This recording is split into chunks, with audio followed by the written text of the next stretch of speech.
대법원이 일제 강제징용 피해자들에게 일본 전범기업 신일철주금은 1억 원씩의 위자료를 배상해야 한다고 최종 판결했습니다. 1965년 한일 청구권 협정에 따라 피해자들의 배상 청구권이 소멸됐다는 일본 측의 주장에 대해서도 개인의 배상 청구권은 청구권 협정 대상에 포함되지 않는다고 판단했습니다. 이춘식 할아버지를 비롯한 강제징용 피해자 4명이 2005년 소송을 제기한 지 13년 만입니다. 우리 정부는 판결 직후 이낙연 국무총리 주재로 관계장관 회의를 개최한 뒤 사법부의 판결을 존중한다고 밝혔습니다. 반면 일본 정부는 강하게 반발했고 본호 외상은 이수훈 주일 한국 대사를 불러서 항의했습니다. 일본 신일철주금은 유감의 뜻을 나타냈습니다. 연중 최저점을 계속 경신하며 2천선까지 붕괴됐던 코스피가 6거래일 만에 반등에 성공하며 2천선 위로 올라섰습니다. 하지만 증시를 불안하게 만드는 변수들이 사라진 게 아니라서 상승 추세로 돌아선 건 아니라는 분석입니다. 밤사이 뉴욕 증시는 1% 넘게 상승해 거래를 마쳤습니다. 비건 대북 특별대표 방한 기간에 한미가 남북 협력 사업의 유엔 제재 준수 문제를 조율할 실무 그룹을 만들기로 합의했다고 미 국무부가 밝혔습니다. 남북 철도 연결 사업을 비롯한 경역 사업이 대북 제재를 약화시킬 수 있다는 미국 측의 우려가 반영된 것으로 보입니다. 10월의 마지막 날인 오늘 서울의 아침 기온이 4도, 철원 영하 2도 등 어제보다 기온이 올랐지만 여전히 쌀쌀한 날씨가 계속되고 있습니다. 모레 금요일부터는 차차 예년 기온을 회복하겠습니다.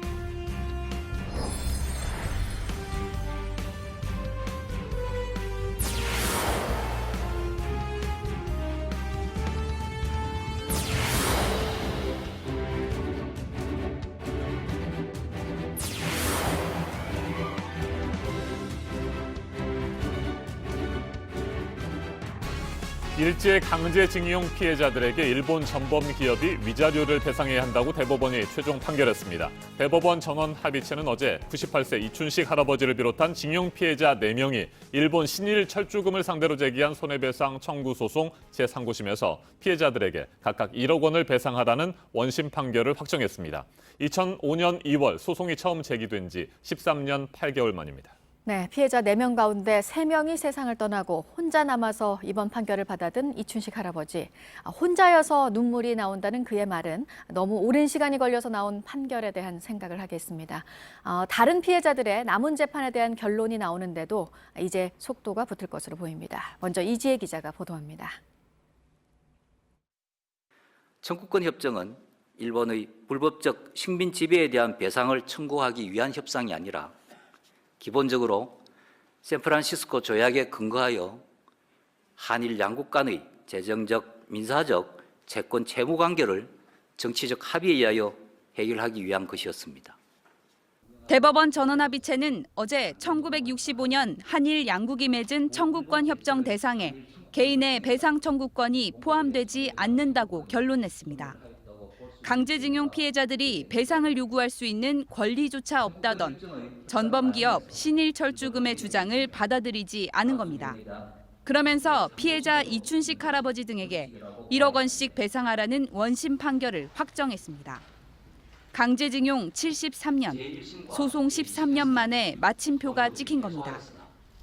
특히 이번 사건은 피해자들이 임금이나 보상금이 아닌 위자료를 청구한 것으로 과거 청구권 협정에 따라 받은 경제협력 자금과 다르다고 밝혔습니다.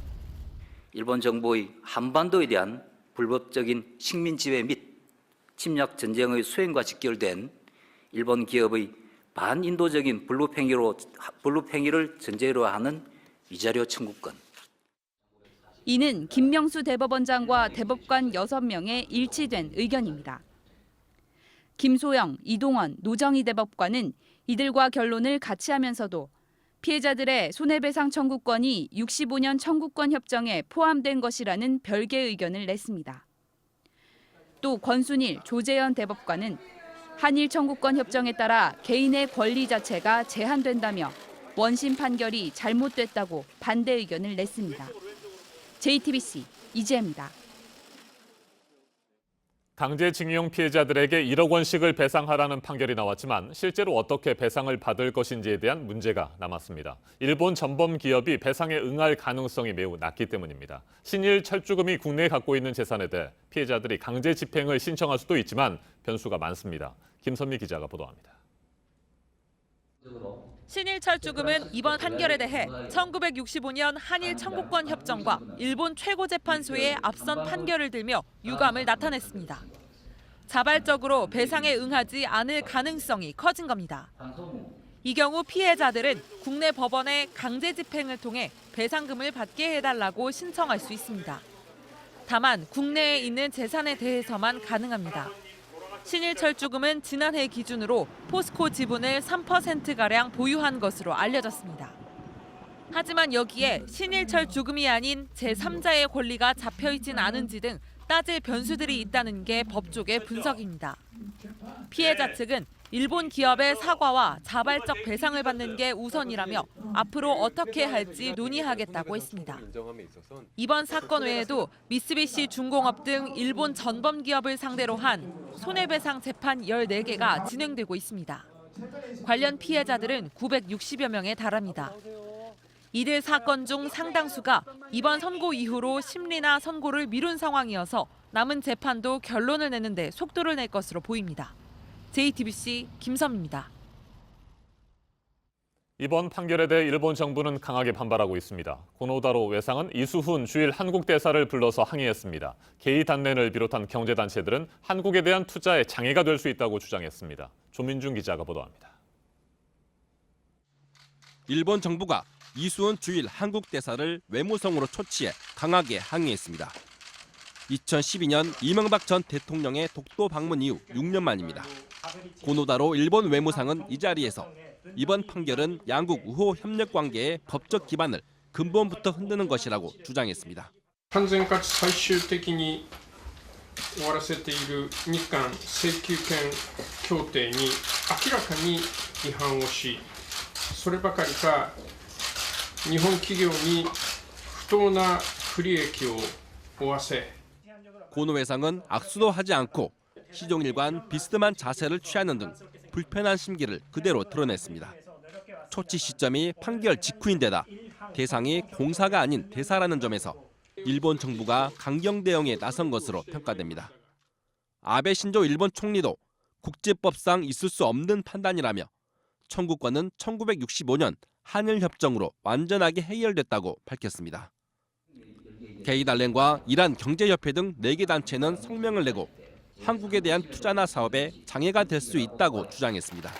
JTBC 조민주입니다. 오늘 아침에도 강원도 산간의 기온은 영하 6도 안팎까지 떨어졌습니다. 서울도 4도를 기록하고 있습니다. 어제보다는 기온이 조금 올랐지만 여전히 평년 기온을 3, 4도 밑도는 추운 날씨입니다. 때이른 추위는 금요일 아침까지 이어질 것으로 보입니다. 이재승 기자가 보도합니다. 오늘 아침 강원도 설악산과 향로봉의 기온이 영하 5도에서 영하 6도까지 떨어졌습니다. 서울은 4도, 춘천은 0도 안팎을 보이며 예년 기온을 3, 4도 밑돌았습니다. 낮에도 서울 13도, 대관령이 9도에 머무는 등 전국적으로 평년보다 2, 3도가량 낮아 쌀쌀하겠습니다. 다만 내륙 곳곳에 첫 얼음이 얼었던 어제와 달리 오늘부터는 기온이 조금씩 오름세로 돌아서겠습니다. 한반도 상공을 덮고 있는 찬 공기의 기세가 다소 꺾였기 때문입니다. 5km 상공은 어제까지 영하 25도까지 떨어졌지만 오늘은 영하 20도 안팎을 보이고 있습니다. 하지만 당분간 평년 기온을 3, 4도 밑도는 추위는 계속되겠습니다. 때이른 추위는 금요일 낮부터 예년 기온을 회복하며 점차 누그러지겠습니다. 주말과 휴일에는 대체로 맑고 선선한 전형적인 가을 날씨가 예상됩니다. 기상청은 북서쪽에서 건조한 공기가 유입되고 있다며 산불 등 화재 예방에 주의해 줄 것을 당부했습니다. JTBC 이재승입니다. 남북협력사업의 유엔 제재 준수 문제를 조율할 실무그룹을 만들기로 한미가 합의했다고 미 국무부가 밝혔습니다. 비건 대북 정책 특별대표가 이번 방한 기간에 논의를 한 건데요. 주목할 수밖에 없는 게 북미 간 비핵화 협상은 지체되고 있는데 남북 관계만 진전되는 것에 대한 워싱턴의 우려가 반영된 것으로 지금 해석이 되고 있기 때문입니다. 그리고 어제 그 날짜와 관련해서 얘기가 좀 나왔던 북미 고위급 회담에 대해서는 아직 새로 발표할 게 없다고 전했습니다. 워싱턴에서 정효식 특파원이 전해왔습니다. 양국 정부는 북한의 비핵화 외교 활동과 대북 제재의 이행, 남북 협력의 유엔 제재 준수를 위한 긴밀한 조율을 강화하기 위해 새로운 워킹 그룹을 설치하기로 합의했습니다.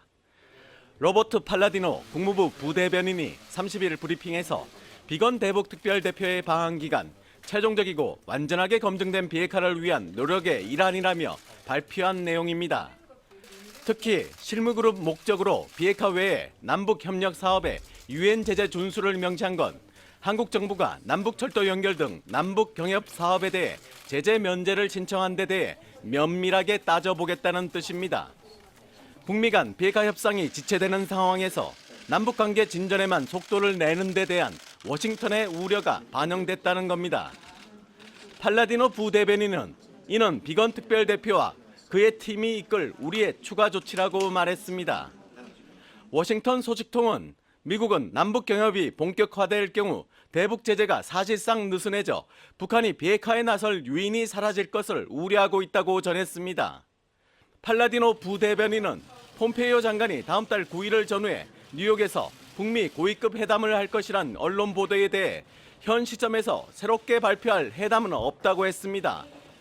북한 측에서 날짜 장소에 대한 확답이 아직 오지 않았다는 겁니다. 워싱턴에서 JTBC 정효식입니다. 중간 선거를 코앞에 두고 트럼프 대통령이 이번에는 미국에서 태어났다고 시민권을 주는 제도를 폐지하겠다고 했습니다. 미국 원정 출산도 할 수 없게 된다는 뜻이죠. 행정명령으로 이걸 없애겠다는 건데 미국 수정헌법과 배치가 되는 부분이라서 현실화될지는 좀 더 지켜봐야 할 것 같습니다. 백민경 기자입니다.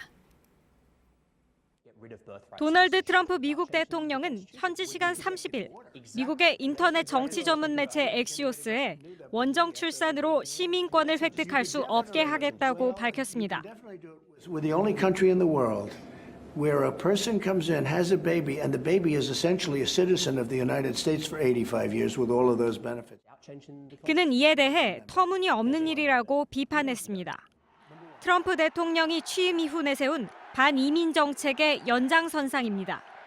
하지만 현실화 가능성은 미지수입니다. 미국에서 태어난 모든 아이에게 미국 시민권을 부여한다고 규정하는 수정헌법 14조와 충돌하기 때문입니다. 따라서 헌법보다 하위 권한인 행정명령으로 이를 변경할 수 있는지를 놓고 경론이 벌어질 것으로 보입니다. 트럼프 대통령은 이에 대해 백악관 법률고문단과 논의해본 결과 개헌 없이 행정명령으로 가능하다고 답했습니다. 이 정책이 현실화되면 미국에서 아이를 낳으면 시민권을 자동으로 획득하게 되는 원정 출산은 불가능해집니다. 한국인 부모의 원정 출산을 통해 미국에서 태어나는 영아는 매년 5천여 명 정도로 추정됩니다. JTBC 백민경입니다. 폭우가 내려서 도심의 75%가 물에 잠겨버렸다는 이탈리아 베네치아 소식 전해드렸었는데요. 지금 유럽 곳곳이 이상기후로 피해를 보고 있습니다. 이탈리아에서 이번에 내린 폭우와 강한 바람으로 사망한 사람이 11명입니다. 또 그리고 프랑스는 때 아닌 폭설이 내려서 천여 명이 고립이 됐습니다. 김혜미 기자가 전합니다. 이탈리아 베네치아의 상징인 산마르코 광장에 물이 가득 들어찼습니다. 베네치아에 폭우가 쏟아지면서 해수면이 1.5m 이상 치솟아 도심의 75%가 침수됐습니다. 지난 8월 다리 붕괴 참사가 있었던 제노바를 비롯해 일부 공항과 항만이 폐쇄되고 도시 여러 곳엔 전기가 끊겼습니다. 북부 산간 지역에서는 산사태가 발생했고 로마에선 강풍에 나무들이 쓰러졌습니다. 콜로세움 등 유명 관광지도 폐쇄됐습니다. 지난 주말부터 몰아친 강풍과 폭우로 이탈리아 전역에서 지금까지 11명이 목숨을 잃었습니다. 프랑스 중남부 지역엔 때 아닌 폭설이 쏟아졌습니다. 산간 지역에선 차량 800여 대가 도로에 고립돼 천여 명이 밤새 추위에 떨었습니다. 지중해 프랑스 자치령인 코르시카에서도 강풍으로 공항과 항만이 폐쇄되고 2만여 가구가 고립됐습니다. 유럽 현지 언론은 유럽 전역에서 유례없는 이상기후가 나타나고 있다고 보도했습니다. JTBC 김혜미입니다. 이번에는 오늘 아침 체크해봐야 할 뉴스들을 분야별로 살펴보겠습니다. 먼저 정치 분야입니다. 국회 정치개혁특별위원회가 어제 전체 회의를 열고 선거제 개편 논의를 본격적으로 시작했습니다. 중앙선거관리위원회는 국회의원 300명을 지역구 200명, 비례대표 100명으로 하는 권역별 비례대표제를 도입하자는 내용의 개정 의견을 제출했습니다. 국회 남북경제협력특별위원회도 활동을 시작했습니다. 어제 첫 번째 전체 회의를 열고 더불어민주당 이인영 의원을 위원장으로 선임했습니다. 도로와 철도 연결 등 남북 경협이 가시화되고 있는 만큼 관련 분야의 전문성을 가진 의원들이 상당수 특위에 참여했습니다. 러시아를 방문 중인 신홍철 북한 외무성 부상과 모르굴로프 러시아 외무차관이 어제 회담을 했습니다. 비공개로 진행된 회담에서 김정은 위원장의 러시아 방문과 북러 정상회담 문제가 논의됐을 것으로 추정됩니다. 경기도 포천천에 야생조류 분변에서 조류 인플루엔자 바이러스가 나와서 당국이 정밀 조사를 벌였는데요. 저병원성으로 최종 확진이 됐습니다. 해당 지역에 설정돼 있던 방역대는 해제가 됐지만 보건당국은 겨울철새가 도래하는 시기고 또 야생조류에서 AI 항원이 계속 나오고 있다면서 농가에 주의를 당부했습니다. 삼성바이오로직스 분식회계 의혹과 관련한 금감원과 삼성바이오로직스 간의 공방 2라운드가 오늘 시작이 됩니다. 증권선물위원회가 재감리 안건을 오늘 논의를 하는데요. 앞서 증선위는 금감원에 재감리를 지시했고 금감원은 이후 기존의 중징계 기조를 유지한 결론을 내서 보고한 바 있습니다. 1급 발암물질 라돈이 나온 대진 침대 피해자 4,600여 명에게 매트리스 교환과 함께 위자료 30만 원을 지급하라는 한국소비자원의 집단 분쟁 조정 결과가 나왔습니다. 대진 침대 측은 자금 사정 등의 이유를 들어서 이를 수용하기 어렵다는 입장인 것으로 전해졌는데 불복을 한다면 소송으로 가게 될 것으로 보입니다. 계속해서 사회분야 뉴스입니다. 어제 저녁 6시 45분쯤 청주시 청원구 오근장역 부근에서 두 사람이 무궁화호 열차에 치여 숨졌습니다. 신원을 확인한 결과 제주도에 주소지가 있는 20대 남녀였습니다. 경찰이 정확한 사고 경위를 조사하고 있습니다. 5.18 민주화 운동 당시 계엄군이 성폭력을 자행했다는 정부 차원의 첫 조사 결과가 나왔습니다. 지금까지 파악된 피해자는 모두 17명으로 시위와 무관한 주부와 여고생도 있었고 계엄군의 조사 과정에서 성고문을 당했다는 증언도 나왔습니다. 국정원을 동원해 공직자와 민간인을 불법 사찰한 혐의로 재판을 받아온 우병우 전 청와대 민정수석에게 검찰이 징역 5년을 구형했습니다. 우 전 수석은 앞서 박근혜 정부의 국정농단 사태를 축소하고 은폐한 혐의로 1심에서 징역 2년 6개월을 선고받고 복역 중입니다. 한국 주축의 세계 태권도 연맹 소속 태권도 시범단이 어제 북한에 도착했습니다. 오는 토요일 귀국 전까지 평양에 머물면서 두 번의 시범 공연과 북한과의 합동 공연을 하고 태권도 관련 협력 사업도 논의할 예정입니다. 중화권을 대표하는 무협소설의 대가 김용 작가가 94세의 나이로 세상을 떠났습니다. 영웅문, 녹정기, 소강호 등의 명작을 집필했고 여러 차례 드라마와 영화로도 제작이 된 바 있습니다. 신경숙 작가의 장편소설 엄마를 부탁해가 미국 드라마로 만들어집니다. 미국 드라마 판권 판매 계약이 맺어졌는데요. 한국 문학작품으로는 처음입니다. 의원들이 겸임해서 만든 국회 상임위원회가 진행하는 국감 어제부터 이어지고 있습니다. 오늘은 국정원에 대한 국감이 예정돼 있습니다. 남북 현안이 쟁점이 될 것으로 보이는데요. 남북 정상회담 이후 북미 정상회담이 추진되고 있는 상황에서 북한 동향에 대해서 또 국정원 내부 개혁 문제에 대해서 질의가 예상됩니다. 한미 국방장관이 오늘 미국 워싱턴 DC에서 안보협의 회의를 열고 국방 현안을 논의하는데요. 전시작전 통제권 환수 이후 한국군 주도의 연합 지휘 구조를 편성하는 방안에 합의를 할 것으로 예상됩니다. 또 오는 12월 한미 연합 공중훈련을 유예하는 문제도 최종 결정을 할 것으로 보입니다. 네, 오늘부터 은행 대출 문이 더 좁아집니다. 모든 대출의 원리금을 연소득으로 나눠서 추가로 대출을 받는 걸 제한하는 DSR 규제가 오늘부터 본격적으로 적용이 됩니다.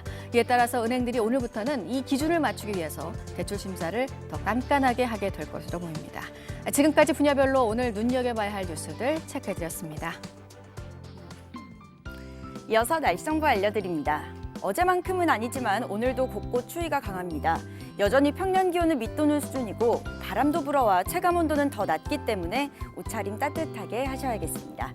일부 지역은 오늘도 최저기온 영하권으로 떨어졌습니다. 서리가 내리고 얼음도 얼어서 농작물 피해 없도록 유의하셔야겠습니다. 기온은 오름세로 돌아섰습니다. 조금씩 평년 기온에 가까워지면서 주말에는 예년 수준을 회복하겠고 낮에는 조금 더 포근하기도 하겠습니다. 오늘도 고기압의 영향으로 맑겠습니다. 다만 아침까지 충남과 호남 서해안에 산발적으로 빗방울이 떨어지는 곳이 있겠습니다. 오늘 낮 기온도 서울이 13도, 광주, 대구 15도로 어제보다는 조금 높지만 여전히 쌀쌀하겠습니다. 북한도 최고 15도로 어제보다는 기온이 높겠습니다. 기온이 차츰 오르긴 하지만 이른 아침에는 중부 내륙과 남부 산지에서 일부 영하권으로 떨어지는 곳이 있겠습니다. 또 공기가 차츰 건조해져 각종 화재에 유의하셔야겠습니다. 기상정보였습니다.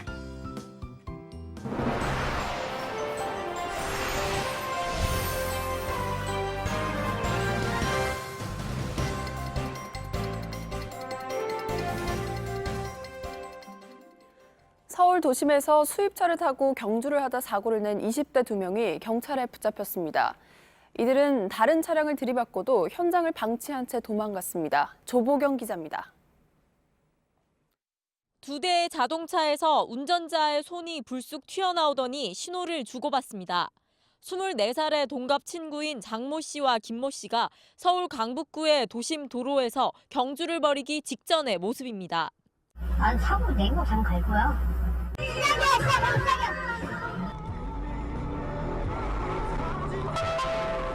그러나 출발한 지 50초 무렵이 되자 두 차량은 서로 부딪혔고 김 씨의 차는 인도로 돌진했습니다. 장 씨의 자동차 역시 앞서가던 2.5톤 화물차를 들이받았습니다. 이곳은 최고 시속 60km 이하의 일반 도로입니다. 이들은 이른 아침에 이곳에서 경주를 벌였습니다. 사고로 가로등과 가로수가 부서지고 화물차 운전자가 부상을 입었지만 이들은 그대로 도망갔습니다. 약 50초 동안 1.7km를 이동한 두 차량의 최고 시속은 177km였습니다. 이들은 경찰 조사에서 운전 실력을 겨루기 위한 것이었고 당시 술은 먹지 않았다고 진술했습니다. JTBC 조보경입니다. 층간소음 때문에 흉기를 휘두르는 사건이 또 일어났습니다. 아래층 주민이 위층에서 일부러 시끄럽게 한다며 경비실에 민원을 넣었다는 게 이유였습니다. 정영재 기자입니다. 충남 천안의 한 아파트. 그제 낮 3시 50분쯤 이곳에서 살려달라는 112 신고가 접수됐습니다. 아파트 주민인 50살 유모 씨가 위층에 사는 42살 정모 씨 부부에게 흉기를 휘두른 겁니다. 정 씨는 손과 발이 베었고 아내는 뒷목을 찔려 병원에서 치료 중입니다. 위층에 사는 정 씨가 아래층에서 벽을 치는 소리가 난다며 경비실에 신고했고 화가 난 유 씨가 흉기를 들고 올라간 겁니다. 갈등이 시작된 건 5년 전부터입니다. 정 씨는 가해자 유 씨에게 오랫동안 괴롭힘을 당했다고 주장했습니다. 아이가 시끄럽게 한다며 집으로 수시로 찾아와 행패를 부리거나 협박 편지를 현관문에 붙이기도 했다는 겁니다. 하루에 인터폰을 7번, 8번한테 들고요. 찾아온 것도 막 3-4번씩. 소리가 나면 계속 전화를 하는 거예요. 시끄럽다, 시끄럽다. 주민들은 유 씨가 자신의 집 벽을 망치나 주먹으로 때려 아파트 전체에 소음 피해를 준 적도 많았다고 말합니다. 밤에 자다가도 막 구멍 지르고 막 벽 탕장 치고 밤에 자다가 돌렸다고 깨고 막. 유 씨는 경찰 조사에서 벽을 친 사실은 맞지만 위층의 소음은 참을 수 없었다고 진술했습니다. 경찰은 유 씨에 대해 구속영장을 신청할 예정입니다. JTBC 정영재입니다. 서울의 유명 클럽 아레나가 탈세 혐의로 경찰 수사를 받고 있습니다. 앞서 국세청은 세무조사를 벌여 클럽 소유자로 이름을 올린 6명에게 추징금 120억 원을 부과한 것으로 전해졌는데요. 하지만 이들은 이름만 빌려줬다고 주장하고 있습니다. 송우영 기자가 보도합니다. 늦은 밤 화려한 간판 앞에 사람들이 모여 있습니다. 클럽 안에선 조명이 쉴 새 없이 반짝이고 사람들이 음악에 맞춰 춤을 춥니다. 이 유명 클럽은 주로 현금을 받는 장사를 하면서 매출을 적게 신고하는 방식으로 탈세를 저지른 정황이 국세청에 포착됐습니다. 내부 자료를 갖고 있던 직원이 제보를 한 겁니다. 국세청은 세무조사를 벌인 뒤 그동안 클럽 소유자로 이름을 올린 6명에게 추징금 120억 원과 벌금 37억 원을 부과한 걸로 파악됐습니다. 하지만 이들은 자신들이 이름만 빌려준 사장일 뿐 실제 소유자는 따로 있다고 주장하고 있습니다. 실소유주로 지목된 A씨는 강남에 10개가 넘는 클럽과 가라오케 등을 운영하는 것으로 업계에 알려져 있습니다. 국세청 고발로 수사에 나선 강남경찰서는 구체적인 탈세 내용과 함께 A씨가 실제로 탈세를 주도했는지 등을 조사하고 있습니다. JTBC 송우영입니다. 서울 강서구 전처 살인 사건의 피해자의 딸이 어제 국회 참고인으로 출석했습니다. 얼굴을 노출하지 않기 위해 가림막 뒤에 선 딸은 가정폭력은 더 이상 가정의 문제가 아니라고 호소했습니다. 이선아 기자입니다. 네, 저희 가족도 모두 보복에 대한 두려움을 안고 살아가고 있습니다. 강서구 주차장 살인 사건 피해자의 딸이 여가위 국감장에 참고인으로 출석했습니다. 비공개 요청에 따라 가림막 뒤에 선 참고인은 아버지의 지속적인 폭력에 시달렸고 경찰에 신고해봤지만 도움을 받지 못했다고 말했습니다. 실질적으로 가해를 가하지 않았기 때문에 처벌은 무효할 거다. 그러니까 어플을 깔아서 어플로 신고를 해라. 다시 아버지는 집에 와서 다시 폭력을 휘둘렀습니다. 저희에게. 가정폭력은 더 이상 가정의 문제가 아니라면서 관련법 개정이 이뤄지길 바란다고 덧붙였습니다. 제2의 제3의 피해자가 더는 없도록 실질적인 법을 제정해 주시길 원하고 피해자의 신변 보호를 해줄 수 있는 구체적인 법 제정과 개정이 이루어지길 원합니다. 진선미 여성가족부 장관은 빠른 시일 내에 제도를 샅샅이 정비하겠다고 약속했습니다. 입법화하고 제도화하기가 참 쉽지 않다는 건 알겠습니다만 이번엔 그런 모든 위협들을 조금 더 최소화할 수 있도록 여야 의원들 역시 국가 공권력이 제 기능을 하지 못했다면서 재발 방지 대책을 마련해야 한다고 한 목소리를 냈습니다. JTBC 이선아입니다. 어제 아침 설악산의 기온은 영하 8도까지 내려갔죠. 강원도 스키장은 눈 만들기에 들어갔습니다. 서울에서는 첫 얼음이 얼었습니다. 겨울이 성큼 다가왔습니다. 조승현 기자가 보도합니다. 깊은 새벽, 요란한 제설기 소리가 스키장의 정적을 깹니다. 2,000톤이 넘는 물이 하얀 눈으로 바뀌어 슬로프에 쌓입니다. 날이 밝자 울긋불긋한 단풍숲 사이로 설원이 모습을 드러냅니다. 곤돌라엔 고드름이 매달렸고 나뭇가지엔 눈꽃이 피었습니다. 올해 처음으로 영하로 떨어져갖고 저희가 지금 인공눈 제설을 실시했고요. 저희는 11월 중순을 목표로 지금 준비하고 있습니다. 어제 아침 설악산이 영하 8도를 기록했고 대관령도 영하 4.5도로 올가을 가장 낮은 기온을 보였습니다. 나뭇잎은 셀 수 있을 만큼 적어졌고 물 웅덩이에 떨어진 낙엽은 얼음 속에 갇혔습니다. 추위는 도심 한복판에도 찾아왔습니다. 서울과 수원, 충남 홍성에선 어제 첫 얼음이 관측됐습니다. 가을이 아직 한 달이나 남았지만 계절은 이미 겨울로 옮아갔습니다. 아침에 일어났는데 너무 추워서 나올 수가 없는 거예요. 그래서 다시 집에 들어가서 롱패딩도 껴내 있는데 입김이 나오는 거 있죠. 이번 추위는 내일 오전까지 계속되다 오후부터 서서히 누그러지겠습니다. JTBC 조승현입니다. 이처럼 강원도와 서울 등 전국 곳곳에 기온이 크게 떨어진 어제 중국과 일본은 낮 기온이 20도 안팎으로 완연한 가을 날씨였습니다. 위도가 비슷한 동북아 세 나라의 계절을 가른 것은 제트기류였습니다. 윤영탁 기자가 보도합니다.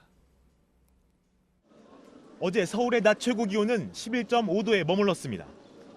서울보다 위도가 높은 중국 베이징은 16도, 위도가 약간 낮은 상하이는 24도까지 올랐습니다. 일본 열도의 끝 삿포로 기온이 서울과 비슷했고 도쿄는 21도를 기록했습니다. 어제 세계 각 지역의 최고 기온 지도를 보면 15도 경계선이 한반도 지역을 돌아나가는 걸 볼 수 있습니다. 제트기류의 흐름과 거의 흡사합니다.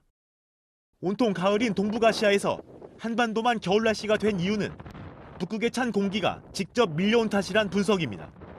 고위도는 춥고 중위도는 따뜻해야 하는데 북극 지역 기온이 오르자 제트기류 속도가 떨어졌고 한반도 남쪽까지 처진 겁니다. 북극의 얼음이 녹으면서 바닷물이 따뜻해진 게 가장 큰 이유입니다. 미국 해양대기청이 지난 28일 측정한 북극의 얼음 면적은 1년 전보다 확연하게 줄었습니다. 미국 국립빙설자료센터의 9월 평균 얼음 면적은 470만 제곱킬로미터로 과거 30년 평균치보다 200만 제곱킬로미터, 한반도 면적의 10배가량이 사라졌습니다.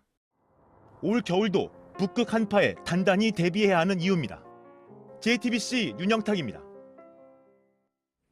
강원도를 비롯한 일부 지역의 아침 기온이 오늘도 영하로 떨어졌습니다. 어제 서울에서는 올가을 들어 처음으로 얼음이 관측됐습니다. 때이른 추위가 이어지면서 올겨울 기록적인 한파가 몰아치는 것은 아닌지 우려됩니다. 방기성 K웨더 예보센터장과 좀 더 자세한 날씨 소식 알아보겠습니다. 안녕하십니까? 네, 안녕하세요. 네, 그동안 여러 차례 태풍 때문에 모셨었는데 오늘은 추위입니다.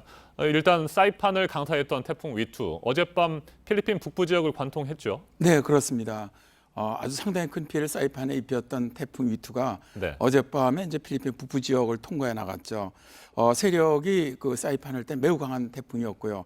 어제 필리핀 상륙하기 전까지도 아주 매우 강한 태풍이었는데 통과하고 나서 지금은 저 중급 세력으로 약해졌습니다. 아무래도 육지를 지나갔으니까 아직까지 뭐 피해는 집계되지는 않았지만 필리핀도 아주 상당한 피해가 발생한 것으로 그렇게 예상이 되고 있습니다. 네, 올해 태풍은 이제 끝났다고 보면 되겠습니까? 네, 그렇습니다.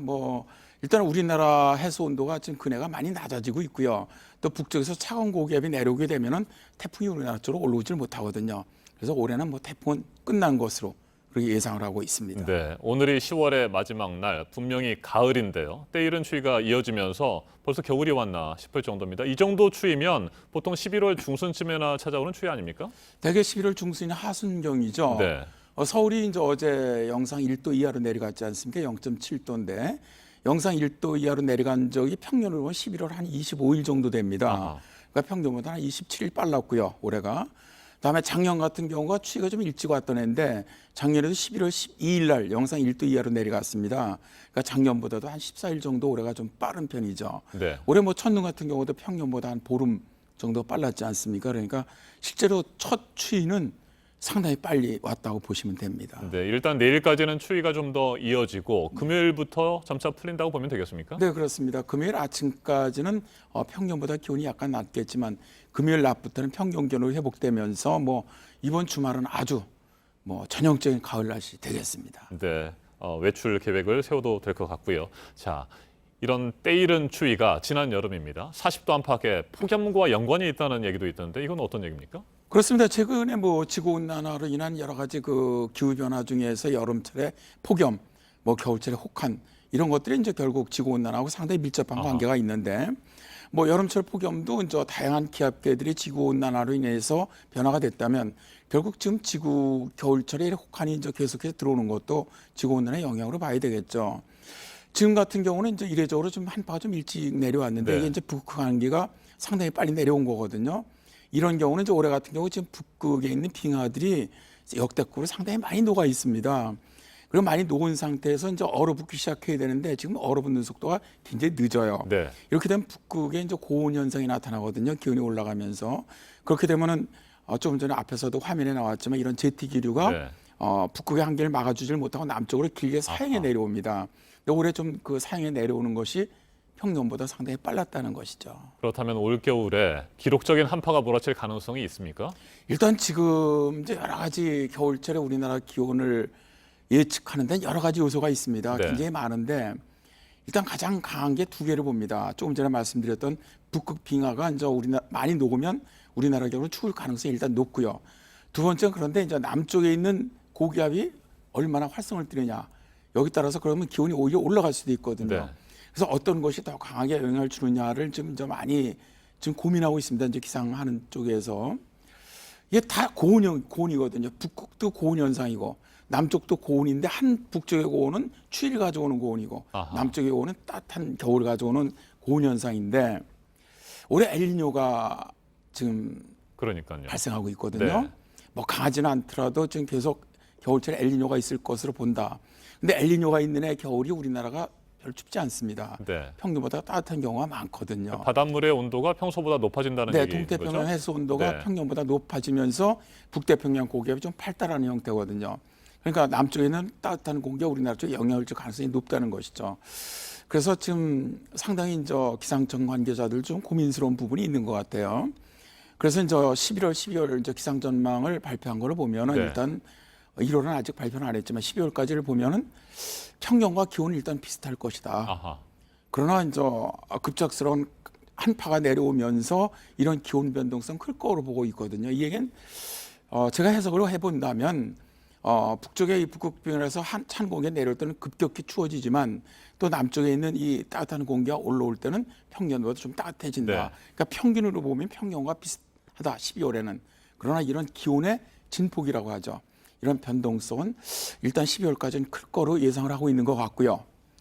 1월 예상 전망은 아직 나오지는 않았습니다. 그런데 저 KU에대해서는 일단 1월부터는 평년보다 상당히 추위가 오지 않겠느냐 그렇게 예상은 하고 있습니다. 네, 지난 겨울에는 영하 20도 안팎의 정말 매서운 추위가 몰아치지 않았습니까? 네. 그런데 평년 기온의 수준을 보인다고 한다면 지난 겨울보다는 그래도 뭐 조금 따뜻할 것으로 보인다, 뭐 이렇게 볼 수 있습니까? 기온으로 예상을 한다면 작년은 11월 중순에 추워지면서 바로 겨울이 들어왔습니다. 네.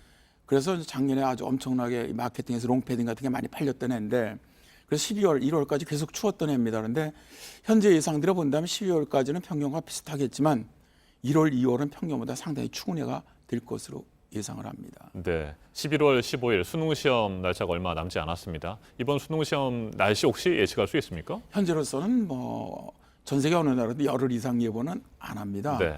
할 수가 없고요. 그래서 현재로 봐갖고는 뭐 그렇게 큰 추이는 일단 이번 수능 기간에는 없지 않겠느냐 그렇게 예상을 합니다. 네, 최근에 미세먼지가 한번 몰아친 적이 있었는데요. 미세먼지는 어떻게 예측하고 계세요?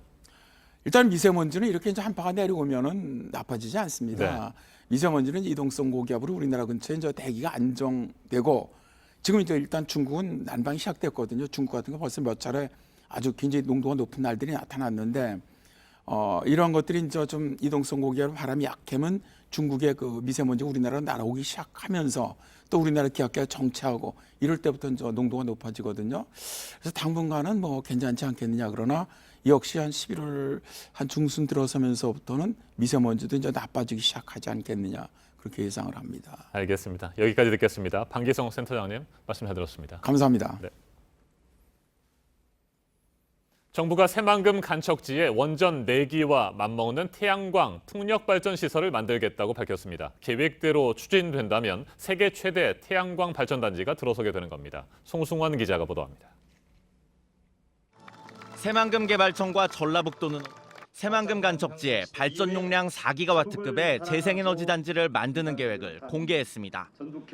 원전 4기와 맞먹는 총 4기가와트의 전기를 만드는데 새만금 부지 안쪽에 태양광과 연료전지 발전단지를 2022년까지 만들어 3기가와트의 전력을 생산합니다. 이와는 별도로 2026년까지 군산 앞바다에 풍력발전기 163기가 돌아가는 대형 해상풍력단지를 세워 1기가와트의 전력을 만듭니다. 단지 조성 비용은 정부가 5,690억 원의 예산을 지원하고 민간 자본 10조 원을 유치해 마련합니다.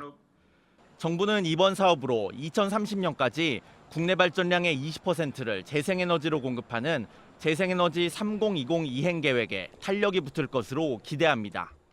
새만금의 태양이 대한민국 발전의 원동력이 되고 새만금의 바람이 미래를 여는 자원이 될 것입니다. 한편에선 정권이 바뀔 때마다 수정된 새만금 개발의 성격이 이번 계획으로 또다시 바뀌는 것 아니냐는 비판도 나옵니다. 이에 대해 정부는 신재생 단지가 전체 부지의 10%에 못 미치고 수익도 당초 목표인 서해권 경제 거점을 개발하는 데 쓰일 것이라고 밝혔습니다. JTBC 송승환입니다. 새만금 사업이 시작된 것은 지난 1991년입니다. 30년 가까이 됐지만 방조제를 만든 것 이외에는 제대로 추진된 사업이 없습니다. 어제 발표된 신재생 에너지 단지 조성 사업이 사실상 첫 사업이 되는 겁니다. 지지부진했던 새만금 개발에 새로운 돌파구가 될지 아니면 내부 개발에 걸림돌이 될지 기대와 우려가 교차하고 있습니다. 정진명 기자입니다.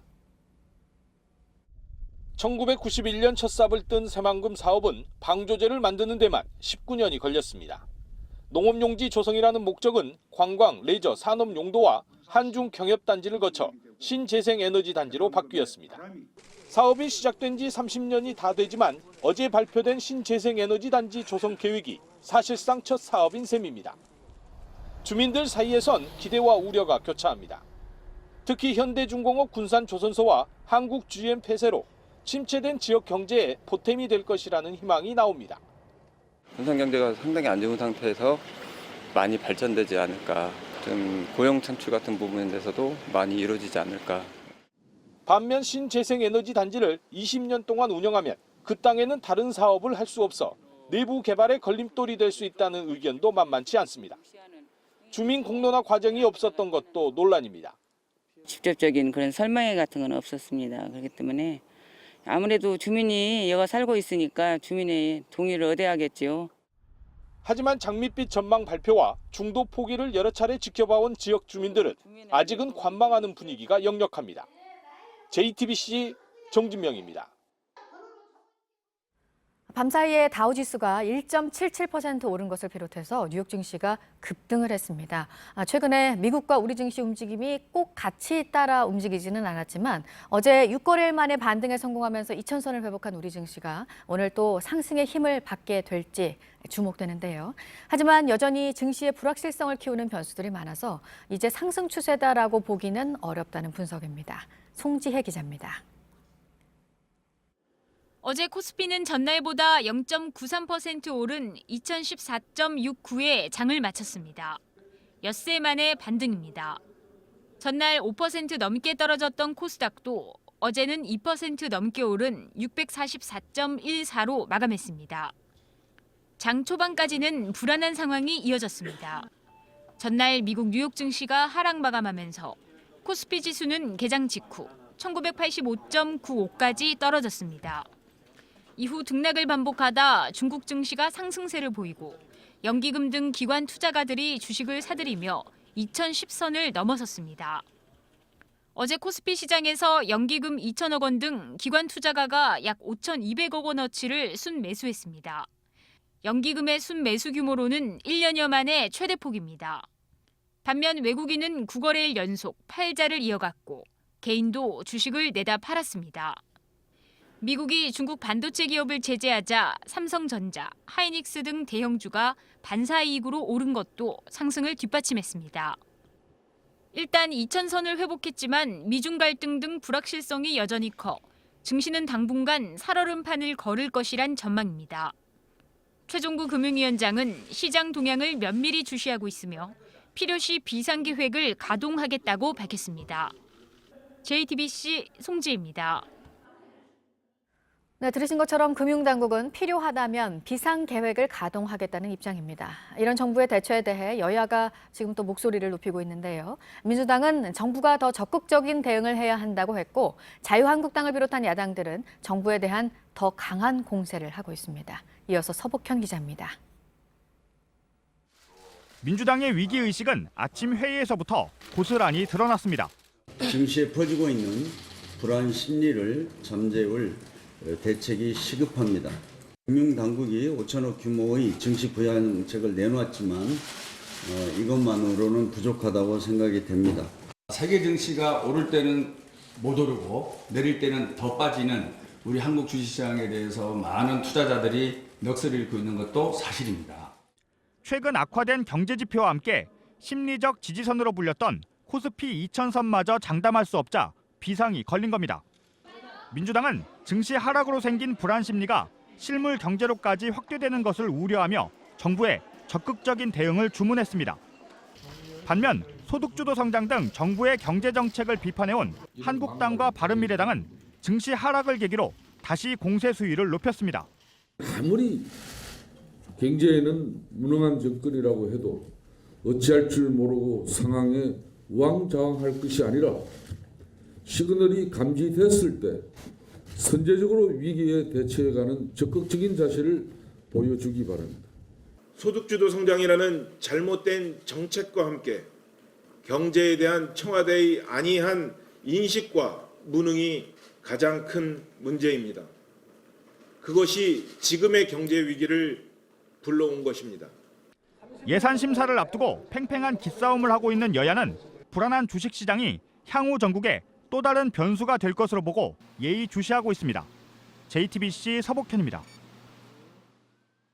그런데 주식시장의 여파가 정치적 위기로 이어질까 긴장하고 있는 모습의 여당이 이렇게 정부에 대해서 선제적 대응을 말한 것에 대해서 지적도 있습니다. 그간 민주당 지도부가 한 말 때문에 그렇습니다. 현실을 제대로 인식하고 있는가 비판을 받은 발언도 했고 곧 발표될 정책을 두고 정부와 다른 얘기를 해서 당정 엇박자 논란도 일으킨 바 있습니다. 박유미 기자가 보도합니다. 경제가 잘 돌아간다는 얘기를 제가 지금까지 공직 생활을 하면서 들어본 적이 거의 없습니다. 이 대표의 당시 발언은 야당으로부터 실물 경제와 지표 모두 최악으로 가고 있는데 국정을 책임지는 집권당 대표가 할 말이냐는 비판을 받았습니다. 당정 간 이견이 그대로 노출되며 시장에 혼란을 주기도 했습니다. 부동산 대책이 대표적입니다. 정부는 9월 부동산 대책을 내놨는데 그 직전까지 당 지도부와 장관의 발언은 달랐습니다. 김현미 국토부 장관은 물량 면에서는 충분하다고 했는데 이해찬 대표는 전혀 다른 얘기를 했습니다. 세제라든가 이런 대책을 강구하겠습니다만 무엇보다도 더 중요한 것은 역시 공급을 크게 확대하는 것이 매우 중요합니다. 주 52시간제 보완 재긴 탄력 근로제 단위 기간을 현행 3개월에서 6개월로 늘리는 방안을 두고도 미묘한 시각차를 보였습니다. JTBC 박유미입니다. 네, 이번에 나온 정부의 유치원 정책을 두고 유치원 원장 등 4천여 명이 어제 비공개로 대토론회를 열었고 이를 계기로 해서 집단 행동이 본격화되는 게 아니냐는 우려는 있었지만 일단 그렇지는 않았습니다. 정부에 대한 불만의 목소리들은 쏟아져 나왔습니다. 오효정 기자입니다. 검은 옷을 입은 유치원 원장들이 모였습니다. 토론을 통해 사립유치원의 공공성 강화 방안을 마련하겠다고 준비한 자리입니다. 5시간 이상 이어진 토론은 언론에도 공개되지 않았습니다. 하지만 토론 끝에 나온 결론은 기존 입장과 크게 다르지 않았습니다. 정부 회계 시스템을 쓰라는 요구는 사유재산을 인정하지 않아 사립유치원과 맞지 않단 겁니다. 이윤 일부를 설립자가 가져갈 수 있게 되면 협조하겠다는 참석자들도 덜어 있었습니다. 또 정부에 정책 간담회를 요청하기도 했습니다.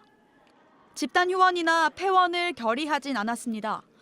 다만 토론회에서 이뤄진 간이 설문조사 결과를 공개했는데 지금 추진되는 개혁 법안이 통과되면 폐원하고 싶다고 답한 참석자가 압도적으로 많았습니다. 그것은 개인이 선택할 일이지 저희 비대위에서 결정할 부분이 아니라고 봅니다. 저희는 더 이상 갈 길이 없습니다. 비리 유치원으로 몰리는 데 대한 강한 불만도 표출됐습니다. 경기도의 한 유치원 설립자는 청소기를 들고 나타나 아침마다 이걸 들고 청소를 하는데 아이들이 자신을 도둑놈이라고 한다며 억울해했습니다. JTBC 오효정입니다. 네, 사립유치원 원장 등이 이렇게 대규모로 모여서 정부 정책에 대한 반대 목소리를 높인 어제 동시에 정부는 유치원의 집단 행동에 대한 무관용 원칙을 다시 한번 밝혔습니다. 공정위 조사에 이어서 세무조사도 할 수 있다며 비리 유치원에 대한 강력한 의지를 강조했습니다. 이어서 강신우 기자입니다. 사립유치원 설립자와 원장들이 일산 킨텍스에 모인 시각. 유은혜 부총리와 김상조 공정거래위원장, 이은한 국세청 차장은 정부 서울청사에서 손을 맞잡았습니다. 휴원 모집 정지 등 유치원들이 집단 행동에 나설 경우 공정위 조사를 받게 된다고 다시 경고했습니다.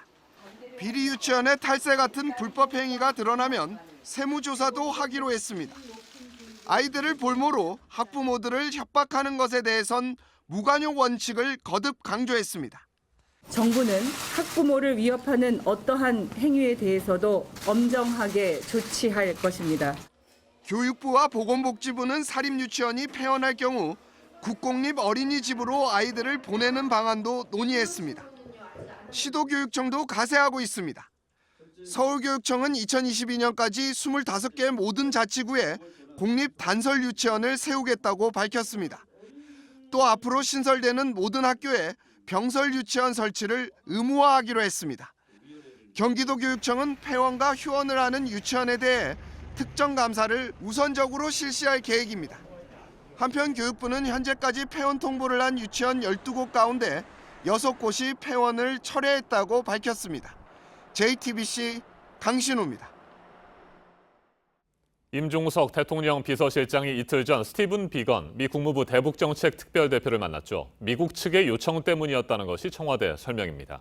하지만 야당은 임 실장이 여러 방면에서 호가호위하고 있다는 취지로 왕 실장 정치라고 비난했습니다. 선글라스를 쓴 것도 도마에 오를 정도로 야권은 임 실장에게 심기가 불편해 보입니다. 김나한 기자가 보도합니다. 김성태 자유한국당 원내대표는 연일 임종석 청와대 비서실장의 DMZ 시찰을 문제 삼았습니다. 비서실장이 자기 정치를 하고 다닌다는 겁니다. 청와대 왕 실장 정치를 이제 본격화했습니다. 어떤 경우든 임종석 실장 같은 분은 그런 메가더 선글라스 끼고 그런 정치적 행위 해서는 안 될 사람 중에 한 사람이라는 걸. 바른미래당에선 임 실장을 최순실에 빗댄 발언까지 나왔습니다. 임종석 비서실장 자기 정치하려거든 비서실장 자리에서 내려오십시오. 국민들은 또 하나의 차지철이나 또 다른 최순실을 보고 싶어하지 않습니다. 야당에선 임 실장이 최근 언론 카메라에 잇따라 노출되자 대통령 보좌할 사람이 다른 욕심을 내고 있다며 비난하고 있습니다. 여당은 공식적으로 굳이 대응할 가치조차 없다며 논평안줄 내지 않았습니다. 임 실장이 현직 청와대 최고위 관계자인 동시에 여권의 잠재적 대선 주자이기 때문에 터무니없는 흠집을 내고 있는 겁니다. 하지만 당 내부적으로는 대통령 비서실장에게 가는 화살은 바로 대통령으로 향하는 것과 다름없다는 점에서 임 실장이 좀 더 신중하게 처신해야 하는 게 아니냐는 목소리도 나옵니다. JTBC 김나은입니다.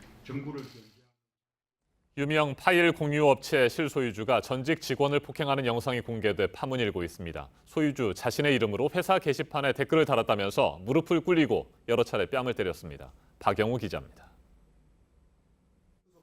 한 사무실에서 셔츠 차림의 남성이 고개를 숙인 또 다른 남성의 뺨을 세차게 때립니다. 뺨을 맞은 남성은 무릎을 꿇는가 하면 연신 죄송하다고 말합니다. 죄송합니다. 폭행과 욕설은 한동안 이어집니다. 사무실에 여러 명의 직원들이 보이지만 대부분 모니터만 쳐다볼 뿐 나서서 말리지 않습니다. 탐사보도 매체 셜록과 뉴스타파가 공개한 영상입니다. 영상 속에서 폭력을 행사한 사람은 양진호 한국미래기술 회장입니다. 양 회장은 웹하드 업계 1위 업체인 위디스크의 실소유주로 알려져 있습니다. 폭행을 당한 사람은 이 회사의 전직 직원으로 알려졌습니다. 폭행이 일어난 시점은 2015년 4월, 장소는 경기도 분당 위디스크 사무실입니다. 뉴스타파에 따르면 이 전직 직원은 양 회장의 이름으로 회사 게시판에 댓글을 달았다가 발각돼 사무실에 불려갔습니다.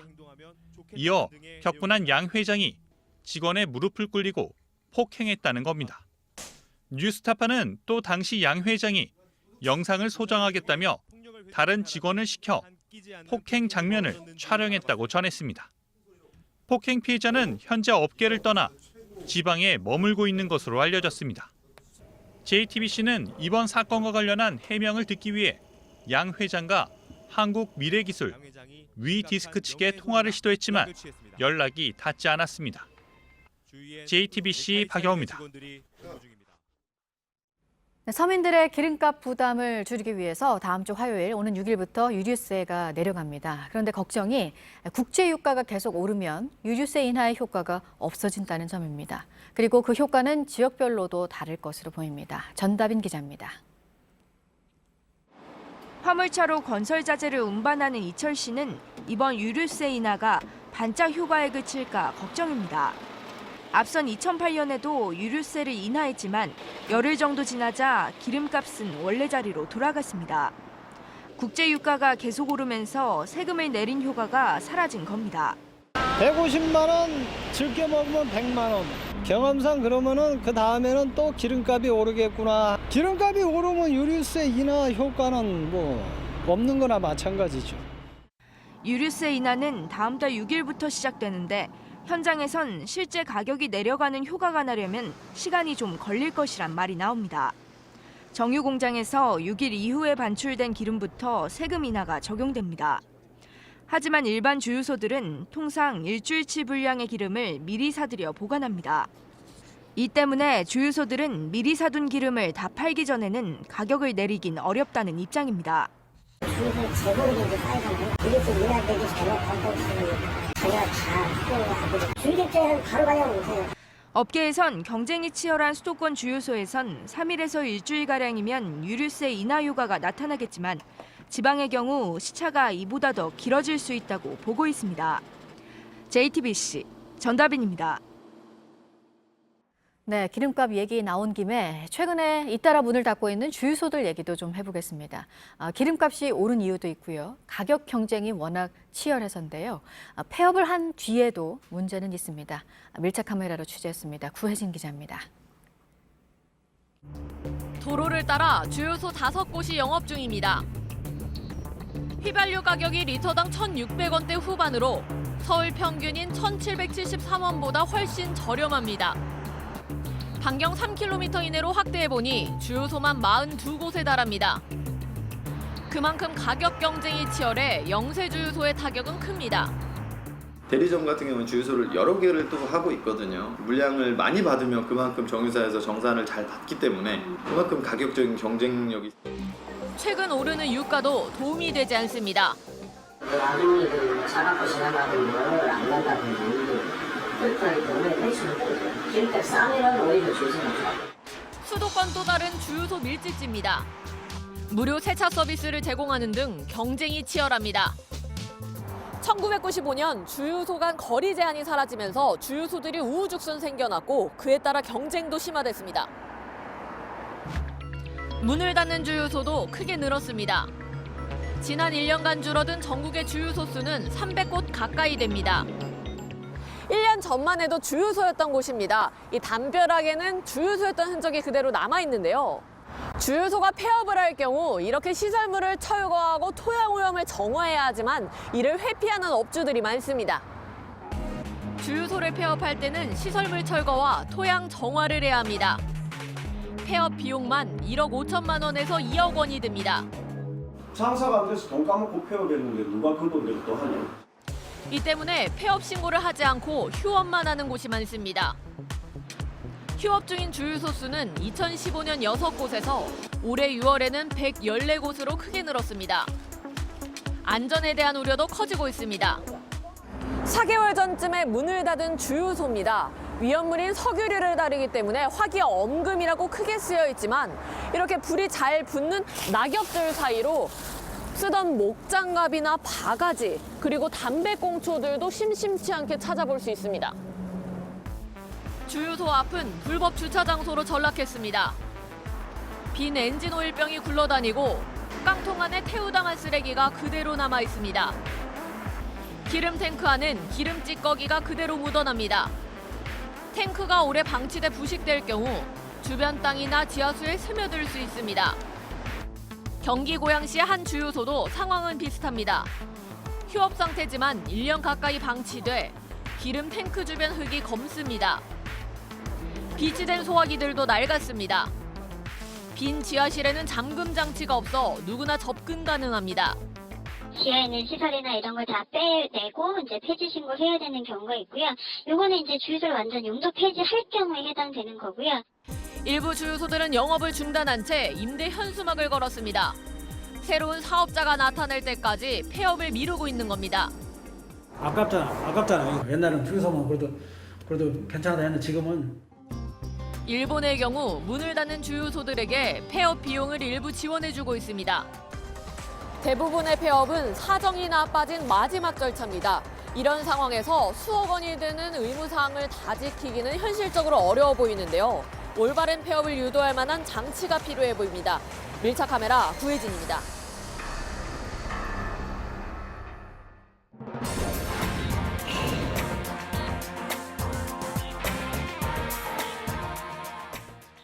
네, 오늘부터 은행에서 대출을 받기가 더 힘들어졌다는 소식 앞서 전해드렸죠. 시범 운영이 되던 DSR 규제가 오늘부터는 본격적으로 적용이 되기 때문입니다.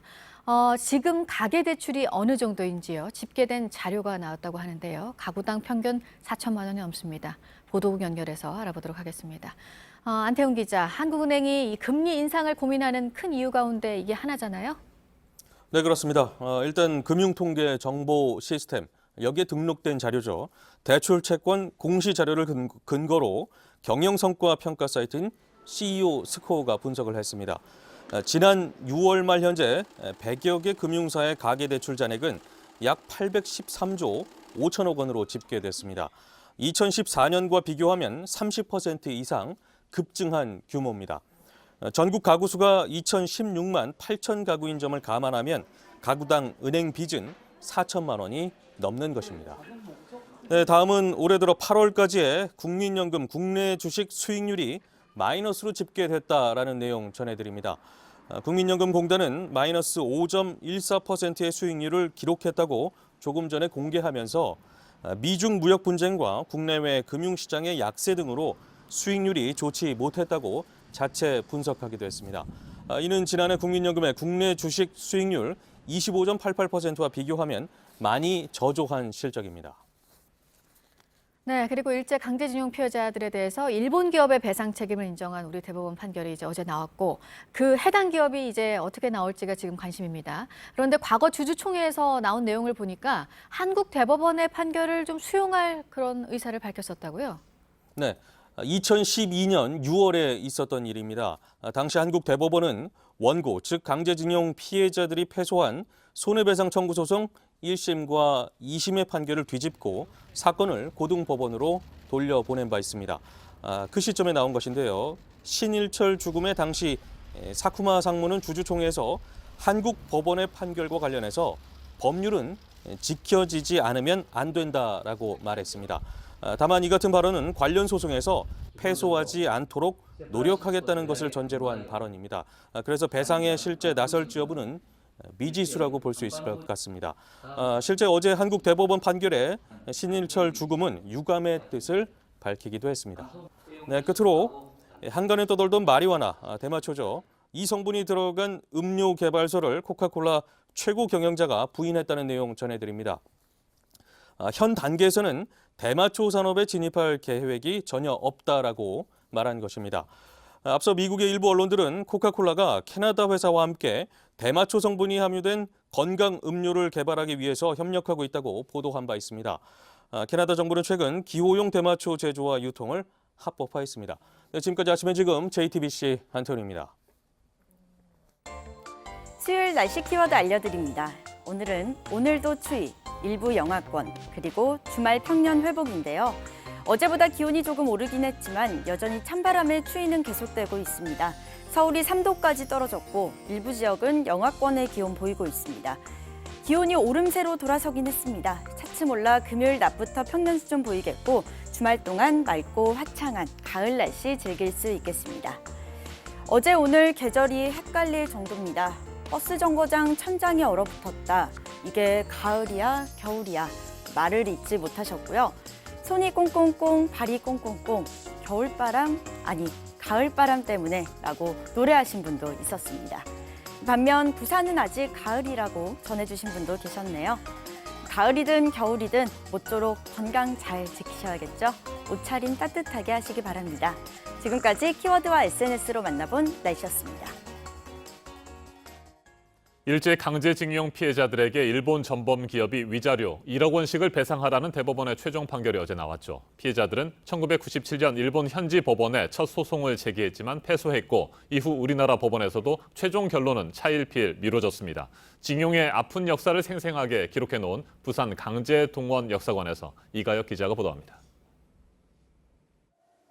2년간 훈련받으면 기술을 습득할 수 있고 훈련 종료 뒤에는 우리나라 제철소에 기술자로 취직도 할 수 있다.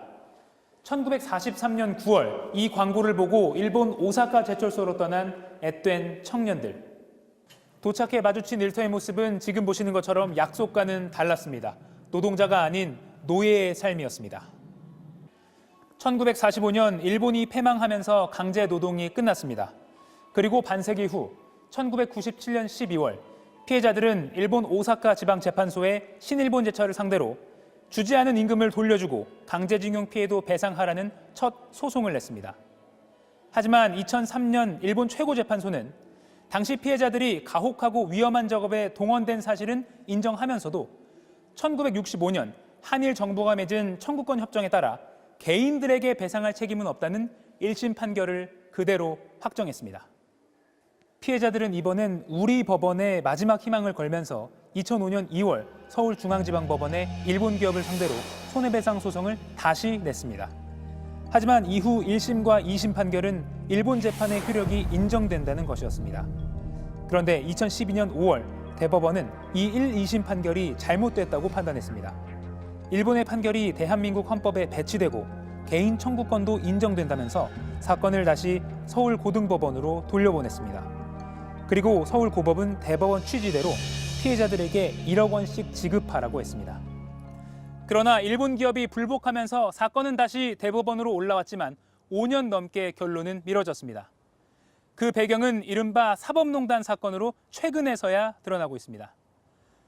검찰은 일본과의 외교 관계만을 고려했던 박근혜 정부 청와대와 상고법원 추진에 매달렸던 양승태 전 대법원장의 사법부가 서로의 이익을 위해서 재판을 늦춘 것이라고 의심하고 있습니다. 그러는 사이 소송을 냈던 피해자 4명 중 3명이 세상을 떠났고 이제 남은 사람은 단 1명. 그리고 마침내 대법원이 결론을 내놨습니다. 부산 국립일제강제동원 역사관에서 JTBC 이가혁입니다. 일제강제징용 피해자들이 13년 전 일본 전범기업을 상대로 제기한 손해배상 청구 소송에서 최종 승소했습니다. 대법원은 일본 기업 신일철주금이 피해자들에게 위자료 1억 원씩을 배상해야 한다고 판결했습니다. 예상대로 일본은 반발하고 있습니다. 이번 판결의 의미와 핵심 쟁점, 파장 등에 대해서 김광선 변호사와 좀 더 자세하게 짚어보겠습니다. 어서 오십시오. 네, 안녕하세요. 네, 어제 판결의 쟁점부터 정리를 해보죠. 1965년 한일 양국 간의 청구권 협정이 체결됐는데 이 협정으로 개인의 배상 청구권까지 완전히 소멸된 것은 아니다. 이게 핵심인 거죠? 그렇죠. 지금 1997년도부터 이제 오사카 지방재판소에 피해자들이 손해배상 청구를 했었거든요. 네. 그런데 이제까지 어떤 그 판결 패소의 원인 자체가 1965년 한일 청구권 협정의 내용에는 개인의 어떤 이런 배상 청구권은 다 포함이 된다. 그래서 최종적으로 해결이 됐기 때문에 한일 청구권 협정 내용에는 이미 보상을 다 받았기 때문에 네. 이것은 개인 청구권 대상이 아니다. 그러면서 원고를 패소를 하는 게 이제까지 주 판결의 이유였거든요. 네. 그런데 어제 이제 대법원 판결 자체는 일단 한일 협정 청구권 내용 자체는 이것은 양국 간에 또 그 국민 간에 민사적 어떤 재정적에 관한 최종적인 그런 해결이지 이게 어떤 개인의 어떤 유자료, 특히 일본의 식민지 지배로 인해서 네. 강제 동원되고 그로 인해서 어떤 손해를 본 그런 것까지 포함된 건 아니다. 그래서 손해배상 청구권이 있다. 이걸 최초적으로 그 1965년 한일 청구권 협정과 관련된 효력 범위에 관해서 명확하게 판결했다고 볼 수 있습니다. 네, 한일 양국 간의 정치적 합의였고 개인의 배상 청구권은 살아있다. 이렇게 결론을 내린 겁니다. 자, 그런데 대법원이 신일철주금에게 1억 원씩 지급하도록 한 이 돈이 임금이나 보상금이 아니라 앞서 말씀하신 것처럼 위자료라는 것 아니겠습니까? 그렇죠. 그러니까 지금 청구권 협정 내용에 보면 재정적, 그러니까 네. 샌프란시스코 그런 협약에 의해서 그 안에 자체에 있는 것은 양국 간의 어떤 재정적, 민사적 채권 채무 관계라는 것이지. 네. 그리고 그 내용에 보면 말이죠. 그 이후에 2005년도에 이제 협정과 관련된 회의록이 공개됐거든요. 그럼 그 안에는 식민지 어떤 불법 행위로 인한 어떤 손해배상 그런 내용이 전혀 없어요. 그렇다고 한다면 민사적 채권 채무 관계인데 지금 어제 판결한 그 내용 자체는 어떤 식민지 지배의 어떤 불법 행위로 인해서 강제 동원됐고 그로 인해서 손해배상을 받아야 한다는 그런 취지거든요. 그렇기 때문에 이거 내용과 65년 협정 청구권은 별개다. 이제 그런 취지의 판결이라고 볼 수 있습니다. 그러니까 이 돈은 보상금이 아니라 손해배상 성격의 위자료라는 거죠. 그렇죠. 미지급된 보상금이랄지 임금이나 이게 아니고 네. 강제징용으로 인해서 불법 행위가 자행된 부분에 대한 유자료 소송은 한일 청구권 협정에 포함되지 않는다 이런 취지예요. 네, 한국에서 진행된 이번 소송도 13년의 시간이 걸렸습니다. 그동안 4명의 소송 참가자 가운데 3분이 돌아가셨고요. 네. 이토록 지지분이란 여러 가지 상황들이 있겠습니다만 가장 중요한 부분, 박근혜 청와대 그리고 양승태 대법원의 사법농단이라고 보면 되겠죠. 일단 이제 과정을 좀 살펴볼 필요가 네. 있습니다. 1997년도에 오사카 지방재판소에 이 피해자 4분이 이제 소송을 제기해요. 그래서 미지급된 임금 그리고 유자료 이런 손해배상 청구를 제기하는데 결국 2003년도에 일본 최고재판소에서 다 기각을 합니다. 기각한 이유 자체는 아까 말씀드린 것처럼 65년도에 이미 한일 청구권 협정이 이미 다 포함되어 있다. 그래서 이건 청구할 권한이 없다는 취지였어요. 네. 그런데 그 이후에 2년이 지나고 나서 2005년도에 이분들이 이제 한국의 서울중앙지방법원에 다시 손해배상 청구를 하죠. 근데 1심과 2심 자체가 또 이분들의 청구를 기각을 합니다. 그 이유가 뭐냐면 일단 일본에서 2003년도에 이미 확정 판결이 났기 때문에 이건 모순된다는 거고 또 65년도에 한일 청구권 협정에 이미 이건 다 보상이 된 것이다. 그렇기 때문에 청구할 권한이 없다 해서 기각을 하는데 네. 이게 대법원에 이제 상고가 되죠. 근데 상고에서는 완전 뒤집힙니다. 그래서 원심 자체에 대해서 파기를 해요. 그래서 일단 일본의 확정 판결과 모순되지 않다. 왜냐하면 우리 헌법 자체가 일본의 식민지 지배가 이제 불법 행위라는 그런 가치를 가지고 있고 더군다나 65년도 한일 청구권 협정 내용에는 이런 개인의 보상적 구권이 포함되지 않다. 해서 원심 파기를 하죠. 네. 그래서 고등법원에서 이제 대법원 취지대로 판결을 합니다. 그러니까 피고인 신일 철주금에서 다시 재상고를 해요. 그러면 이제 대법원에서는 이미 파기환송 한번 했잖아요. 네. 그 내용대로 항소심에서 판결하고 다시 올렸기 때문에 2013년도에 대법원에 상고가 됐는데 적어도 2013년도에는 이 판결을 대법원에서 선고를 해야 하는 게 맞거든요. 네. 그럼에도 불구하고 지금 검찰에서 사법농단 수사하고 있는 것처럼 이 박근혜 정부에서 한일 관계의 어떤 우호적인 관계 부분이랄지 이제 이런 걸 굉장히 우려해서 소송을 좀 지연시켜라.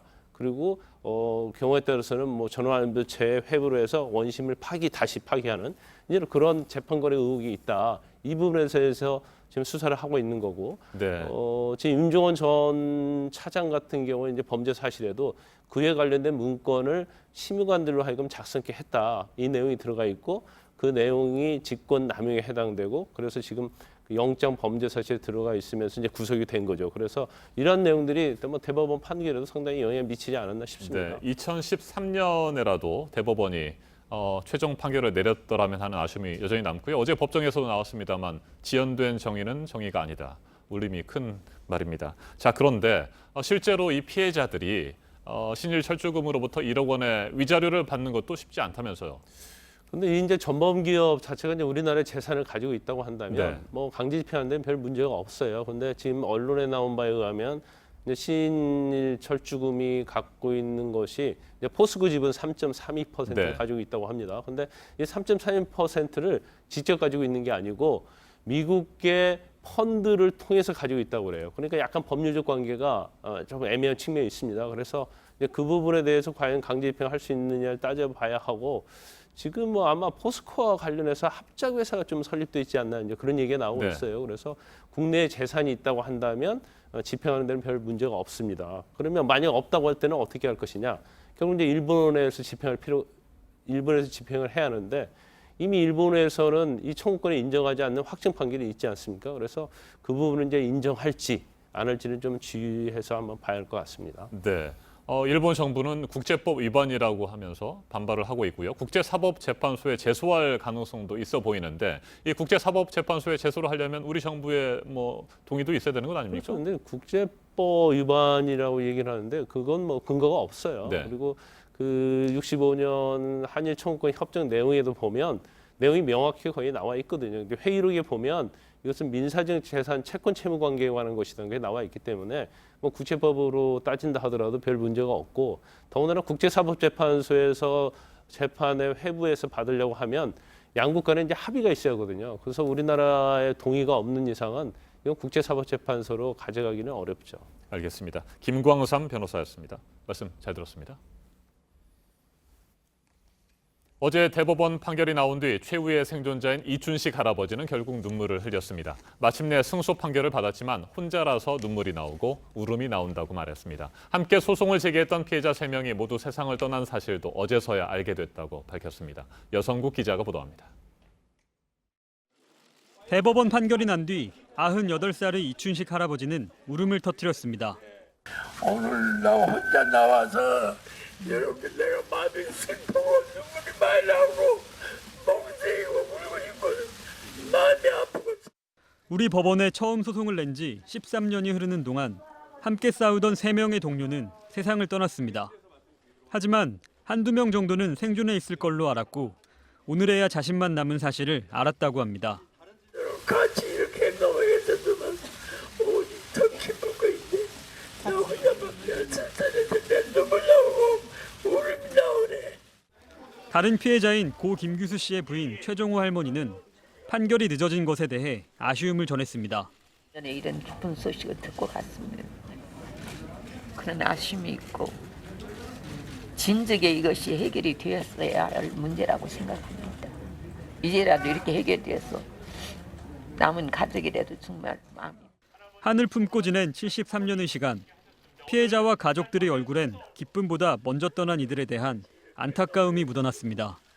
JTBC 여성국입니다.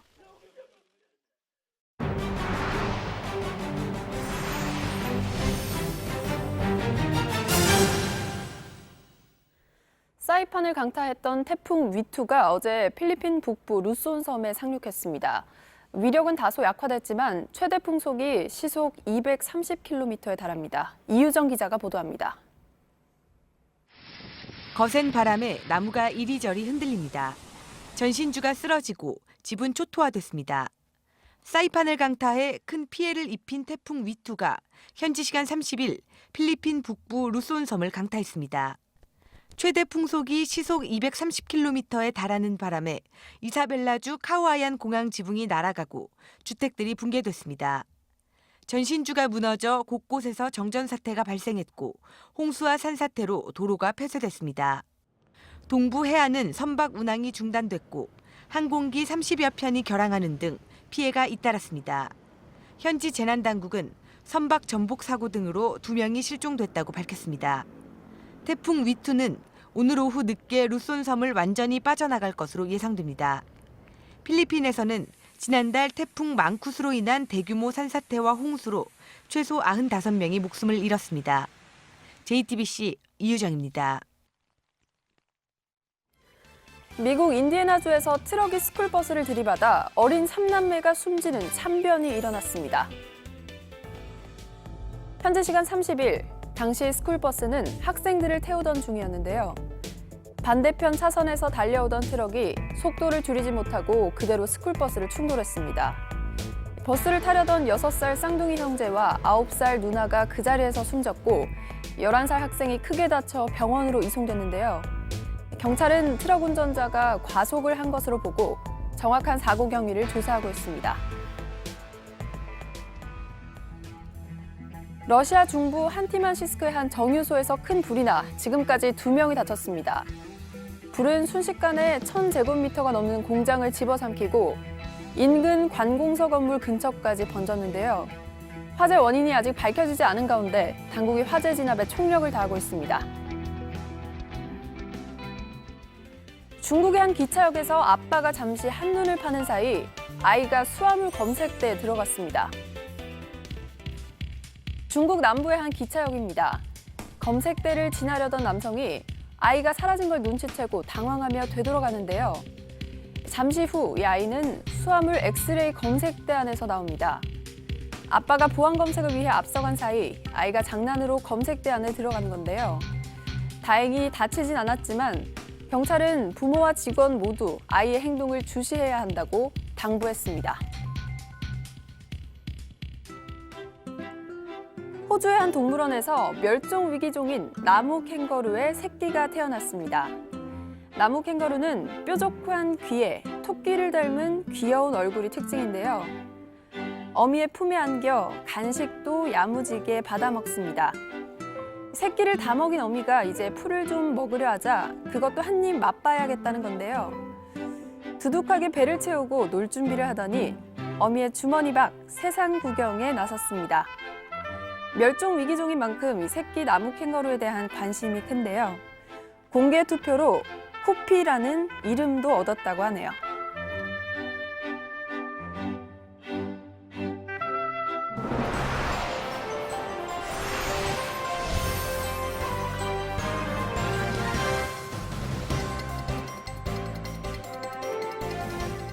네, 수요일 아침 8시 18분 지나고 있습니다. 지금 미국 증시를 포함해서 전 세계 증시의 가장 큰 변수로 미국과 중국 간의 무역 갈등 꼽지 않을 수 없습니다. 우려가 커지는 건지 좀 줄어드는 건지 트럼프 대통령의 발언도 큰 영향을 미치고 있는데 일단 트럼프 대통령이 말하고 있는 건 중국과 위대한 합의를 이룰 것이라는 건데요. 힘겨루기를 여전히 두 강대국이 이어가는 상황이라서 또 지켜봐야 합니다. 심재호 특파원입니다. 우리가 중국과 위대한 합의를 이룰 것으로 생각한다. 트럼프 대통령이 무역 전쟁과 관련해 낙관적인 발언을 했다는 로이터와 블룸버그 보도가 전해지자 아시아 증시가 상승세로 돌아섰습니다. 일본 니케이 지수는 전날 대비 1.45% 상승했고 상하이 지수는 1.02% 올랐습니다. 하락세를 보였던 아시아 주요 지수가 기술적 반등에 이어 상승폭을 키운 겁니다.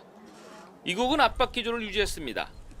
블룸버그는 미중 정상회담에서 합의를 도출하지 못하면 12월 초부터 나머지 2,759억 달러어치의 추가 관세를 부과하는 절차에 들어갈 것이라고 보도했습니다. 다음 달 말 아르헨티나 G20 정상회의에서 추진되는 미중 정상회담을 앞두고 사실상 트럼프 대통령의 최후 통첩입니다. 미국 상무부는 중국 D램 제조업체인 푸젠 진화 반도체에 대한 수출을 제한하기로 했고 중국 상무부는 즉각 미국산 에탄올 암인의 반덤핑 판정으로 대응했습니다.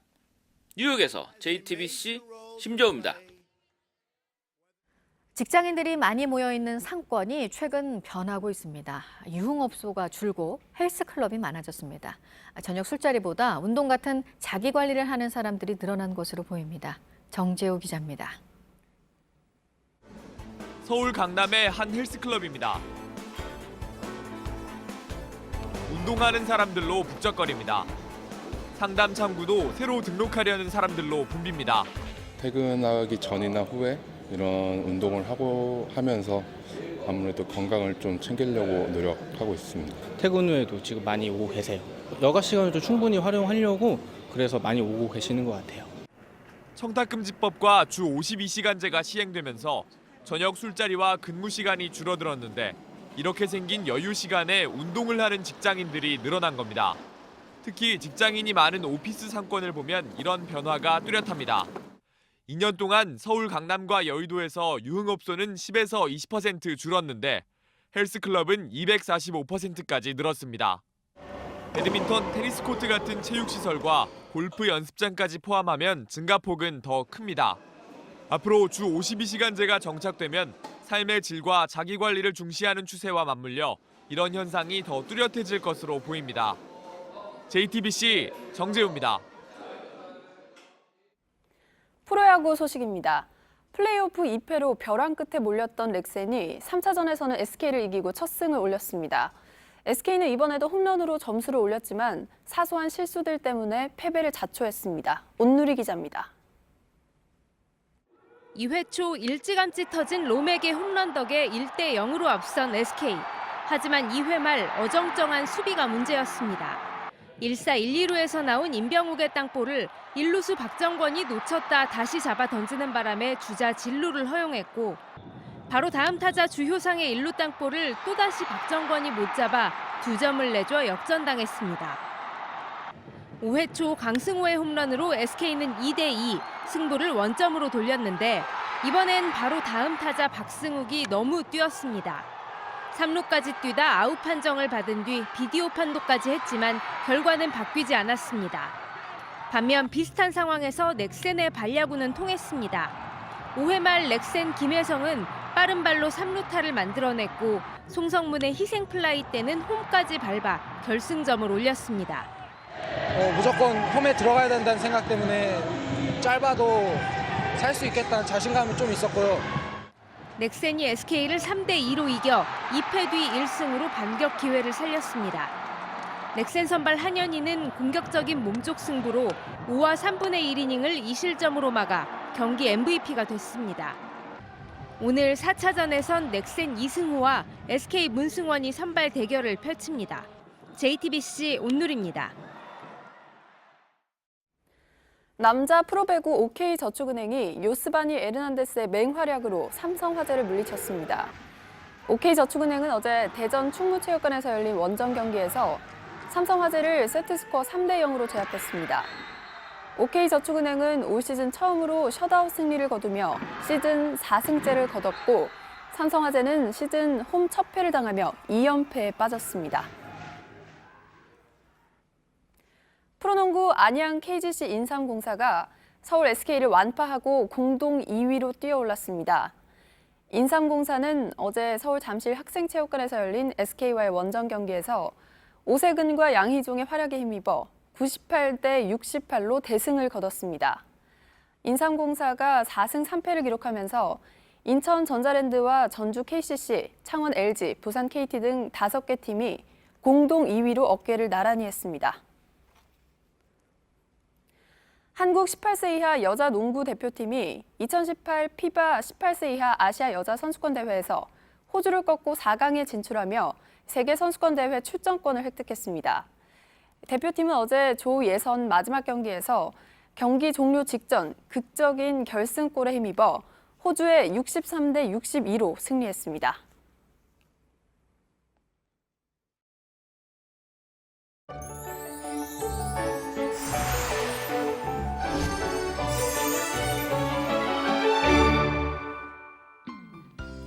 어제만큼은 아니지만 오늘도 초겨울 추위가 계속됩니다. 여전히 평년 기온을 밑돌고 있고 바람도 불어와 체감 온도는 더 낮은데요. 일부 지역은 오늘도 최저 기온 영하권으로 떨어졌습니다. 서리가 내리고 얼음도 얼어서 농작물 피해 없도록 유의하셔야겠습니다. 기온은 오름세로 돌아섰습니다. 조금씩 평년 기온에 가까워지면서 주말에는 예년 수준을 회복하겠고 낮에는 조금 더 포근하기도 하겠습니다. 오늘도 고기압의 영향으로 맑겠습니다. 다만 아침까지 충남과 호남 서해안에 산발적으로 빗방울이 떨어지는 곳이 있겠습니다. 오늘 낮 기온도 서울이 13도, 광주, 대구 15도로 어제보다는 조금 높지만 종일 쌀쌀하겠습니다. 북한도 최고 15도로 어제보다 기온이 높겠습니다. 기온이 차츰 오르기는 하지만 이른 아침에는 중부 내륙과 남부 산지에서 일부 영하권으로 떨어지는 곳이 있겠습니다.